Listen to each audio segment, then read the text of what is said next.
The topic of this video is how can we interpret the relationship between the variables in the equation of exchange? And the math behind the economics is solving equations for different variables.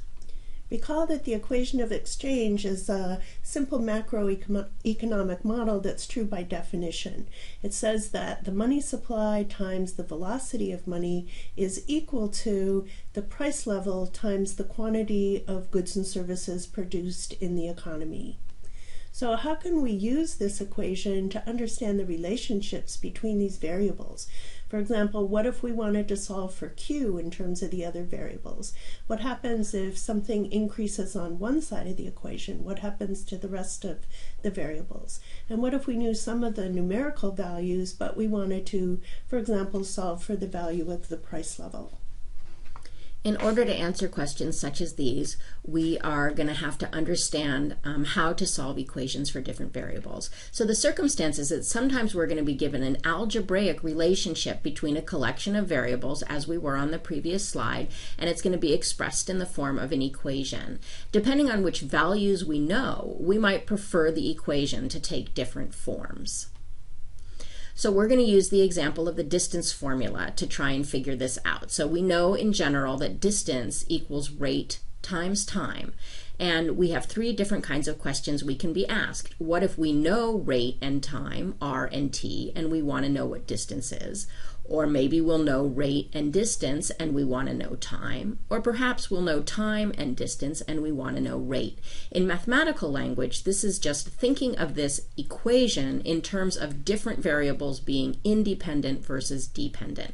Whatever we want to find is the dependent variable. Distance depends on time and rate. Time depends on distance and rate depends on distance and time. So let's solve a couple particular questions. So here we are given rate, r, and we are given time, t, and we want to solve for d.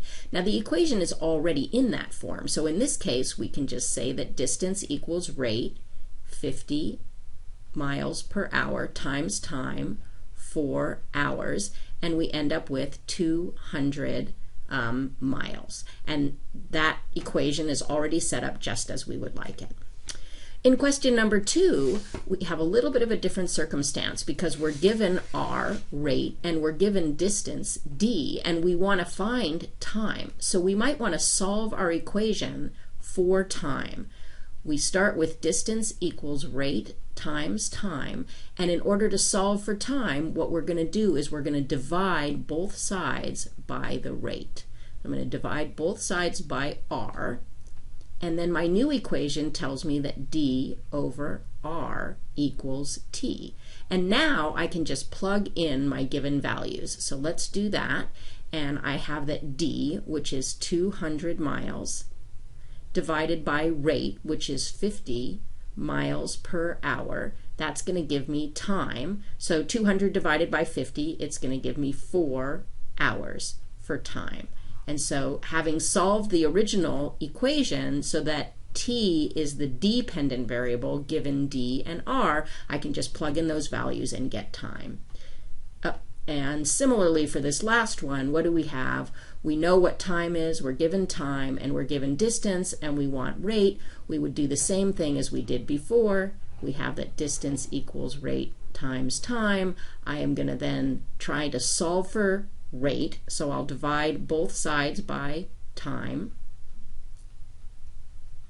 and I end up with that distance over time is equal to the rate, and then I can plug in the values. Let me do so very quickly here. Distance is 200 miles, time is 4 hours, and so the rate is 50 miles per hour. Let's use this information to answer the questions about the equation of exchange. First of all, what if we want to solve for Q in terms of the other variables?